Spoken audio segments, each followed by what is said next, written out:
kami dari kelompok 6P3 sekarang sudah melakukan pembersihan botol untuk partikel TB2BA. Mungkin bisa dilihat lagi selanjutnya kita mau ngapain. Kelompok 6P3 sapu-sapu oi. Pada kegiatan pertama kita akan melakukan kultur spirulina dan chlorella skala lab yang akan dimulai dengan pembersihan wadah kultur dengan pemberian sabun dan juga dibilas dengan air. Kalau udah kita akan namain dan akan kita lakukan pemberian media kultur yaitu air tawar sebanyak 800 ml dan akan kita tambahkan klorin sebagai bahan sanitasi ataupun pencegah kontaminasi pada kegiatan kali ini. Kalau udah nanti kita aerasi selama 30 menit untuk menciptakan pengadukan gitu di dalam air yang udah kita kasih klorin dan akan kita tambahkan N-tiosulfat untuk menetralkan klorin yang udah kita berikan pada air dan juga jangan lupa kita aerasi lagi dan kalau misalnya masih bau klorin kita harus tambahkan N-tiosulfat lagi dan juga kita aerasi lagi selama 30 menit. Nah, kalau misalnya udah kita akan melakukan pemberian pupuk walna untuk nutrien dari si mikroalga dan juga kita akan menambahkan vitamin mix sebagai nutrien tambahan untuk pertumbuhan dari mikroalga yang kita kultur. Nah, kalau udah kita akan melakukan aerasi selama 5 menit dan akan kita tambahkan inokulan sebanyak 10% dari volume media dan akan kita amati setiap harinya.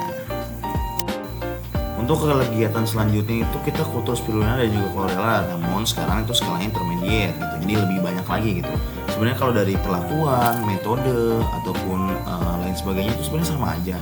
Cuma yang membedakan di sini yaitu dosisnya. Jadi kan kita volume akhirnya itu berjumlah 10 liter. Jadi ibaratnya dosis-dosis yang kita butuhkan itu tinggal dikali 10 aja. Misalnya klorin kita butuh 0,5 mili. Nah, kalau misalnya dikali 10 berarti kita butuh 5 mili untuk 1 galonnya gitu.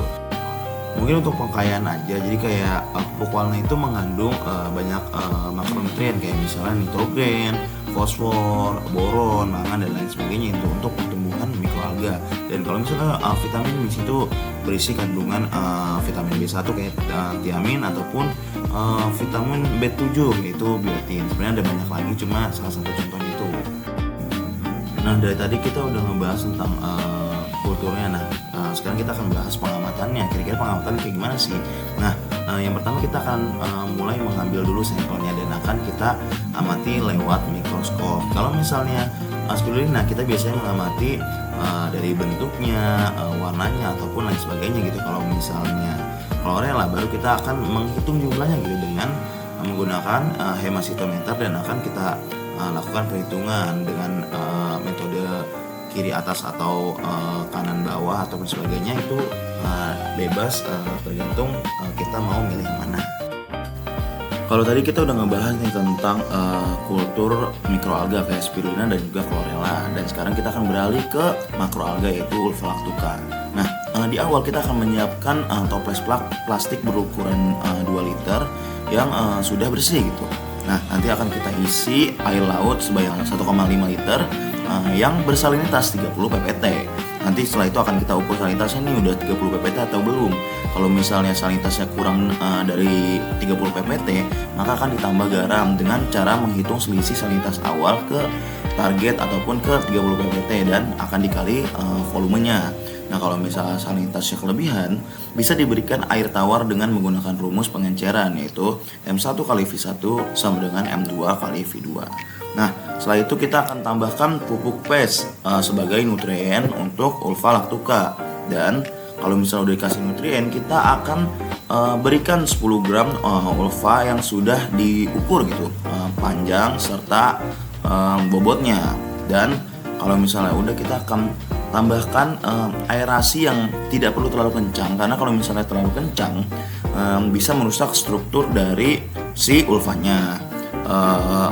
Kalau misalnya untuk pengamatan, kita akan mengamati panjang dan juga bobotnya dengan cara diukur menggunakan penggaris dan juga ditimbang menggunakan neraca.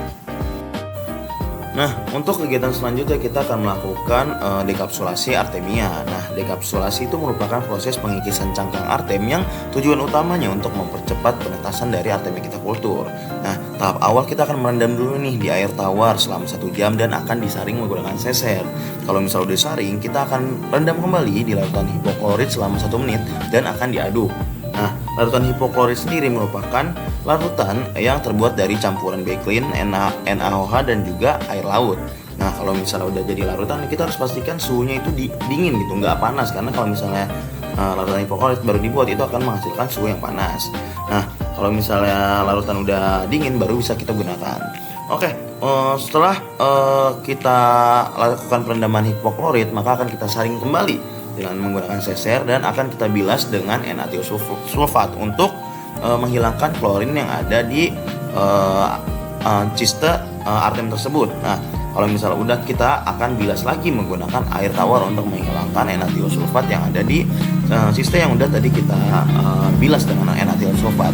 Nah, setelah itu kita akan masukkan hasil dekapsulasi itu ke dalam plastik gitu, dan akan kita simpan di tempat yang memiliki suhu rendah atau yang dingin gitu. Selanjutnya kita akan melakukan pengkayaan artemia. Nah, pengkayaan artemia sendiri merupakan proses penambahan nutrien ke artemia yang kita kultur. Tujuannya untuk menambah nilai nutrisi dari artemia. Nah, tahap awal kita harus menyiapkan wadahnya terlebih dahulu, yaitu galon lem mineral yang atasnya udah dipotong. Dan juga kita akan mencampurkan larutan dari kuning telur, fish oil, dan juga air. Nah, itu akan diaduk hingga merata dan nanti akan dituangkan ke media kulturnya. Nah, setelah itu kita akan menyiapkan media kulturnya dengan air laut dengan salinitas tertentu gitu. Kalau misalnya mau naikin salinitas, kita tambahkan garam. Kalau misalnya mau menurunkan salinitas, kita akan menambahkan air tawar. Nah, kalau misalnya udah, tinggal dituang aja nanti artemianya ke dalam wadah kulturnya dan ditambahkan larutan campuran yang udah kita buat tadi. Nah, selanjutnya adalah kita akan mengkultur rotifera. Namun sebelum kita kultur rotifera, kita harus menyiapkan dulu nih makanan untuk rotiferanya, yaitu Nanochloropsis. Nah, untuk Nanochloropsis kita akan melakukan kultur skala intermediate. Sebenarnya kalau dari metode, cara, langkah-langkah dan sebagainya itu sebenarnya sama aja kayak kita kultur spirulina dan chlorella skala intermediate. Cuma yang di sini dibedakan, kita di sini menggunakan air laut. Jadi kayak di awal kita akan siapkan wadah kultur, yaitu galon lem mineral, terus kita tambahin air laut dan kita atur salinitasnya sesuai dengan keinginan kita ataupun sesuai target kita. Terus habis itu tetap ditambahkan klorin untuk sanitasi, ditambahkan N-athiosulfat, terus ditambahkan pupuk walnut, terus juga vitamin mix, dan terakhir nanti akan dituang inokulannya. Jadi seperti itu. Nah, tadi kita udah coba kultur Nanochloropsis, sekarang kita akan coba kultur rotiferanya. Jadi untuk tahap awal kita akan menyiapkan wadah kultur, yaitu toples plastik berukuran 2 liter. Nah, setelah itu kita akan tambahkan inokulan rotifer sebanyak 600 ml ke dalam toples tersebut. Karena untuk perbandingan dari rotifer dan juga Nanochloropsis yaitu 6:4. Setelah itu kita akan menyiapkan Nanochloropsisnya, yaitu kita akan mengukur salinitasnya dan menyamakan salinitas Nanochloropsis terhadap salinitas si rotifer. Jadi salinitas Nanochloropsis ini akan ngikutin salinitas si rotifer. Setelah kalau udah, nanti akan langsung dituangkan aja Nanochloropsisnya ke dalam wadah toples plastik tersebut, dan setelah itu akan dipelihara dan diberi aerasi. Kalau misalnya warnanya udah mulai tidak pekat warna hijaunya, maka kita harus menambahkan Nanochloropsis kembali ke dalam wadah kulturnya.